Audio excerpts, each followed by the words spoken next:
At the dinner, nobody understood the millionaire Japanese woman.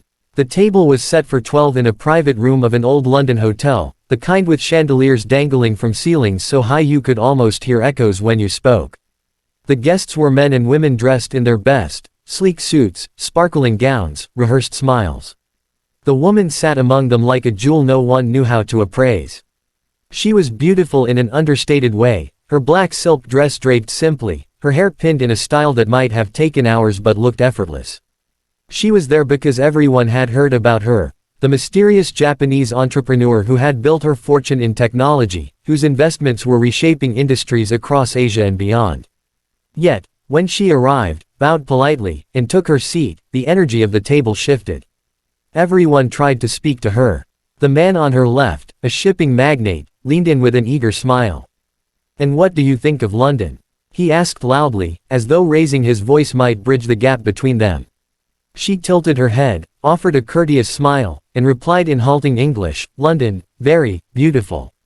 The magnate grinned, satisfied with his effort, but the woman's eyes darted down, and she returned to silence. Across from her, a glamorous lady with diamonds that rivaled the chandeliers attempted next. "You must tell me, darling, where do you shop? That dress is divine." Again, the Japanese woman offered only a quiet smile, murmured something unintelligible, and lowered her gaze. The table shifted awkwardly. Conversation sprouted in different directions, but there was always a glance, sometimes impatient, sometimes curious, back toward the woman who wasn't playing along. Whispers began. "She doesn't speak English well. Is she shy? Perhaps she doesn't want to be here."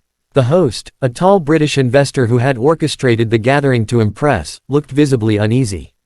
He had invited her expecting stories of business genius, anecdotes about markets and innovation that would awe his friends. Instead, she seemed mute, almost decorative. He raised his glass once or twice, trying to draw her in, but her replies never went beyond single words. The dinner itself was elaborate: smoked salmon to start, roasted duck with cherry glaze, fine French wines poured by discreet waiters.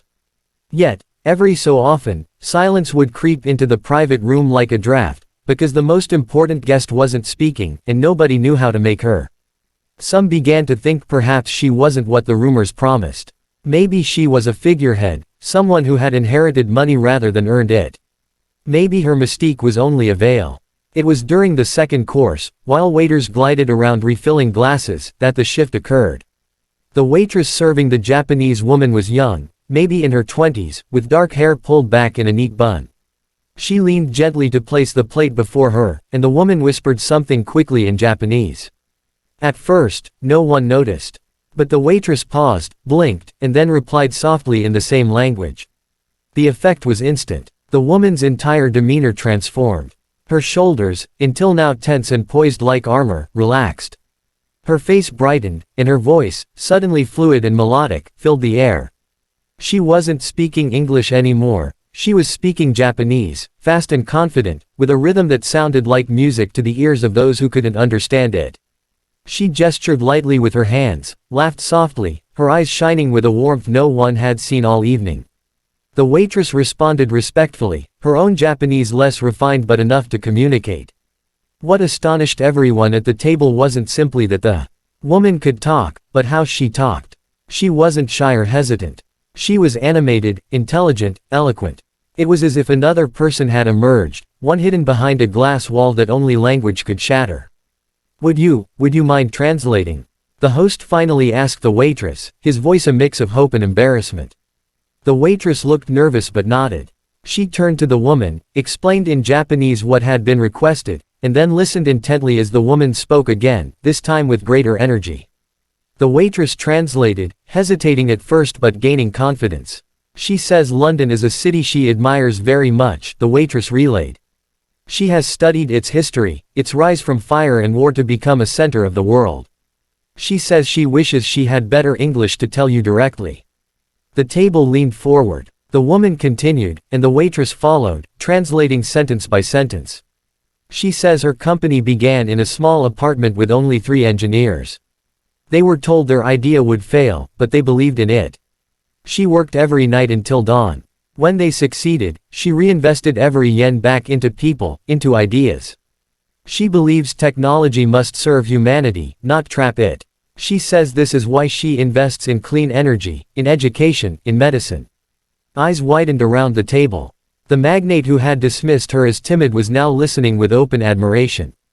The diamond-clad lady lowered her glass slowly, her face thoughtful. Even the host, who had been so anxious, sat straighter, his expression a mixture of awe and shame. The woman spoke of philosophy, of lessons she had learned from her grandmother who raised her after her parents died young. She spoke of Japan's resilience, how a culture of precision and patience had guided her through failure and risk.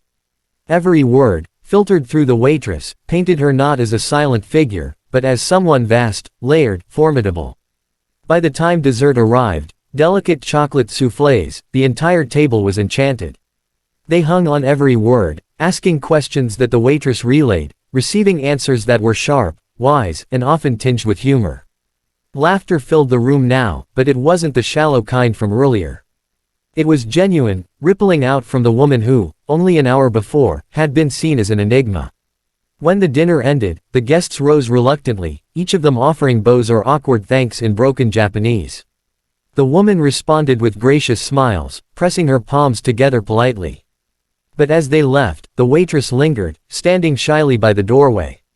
The woman approached her, placed a hand lightly on her shoulder, and said something soft in Japanese that made the young woman blush and bow deeply.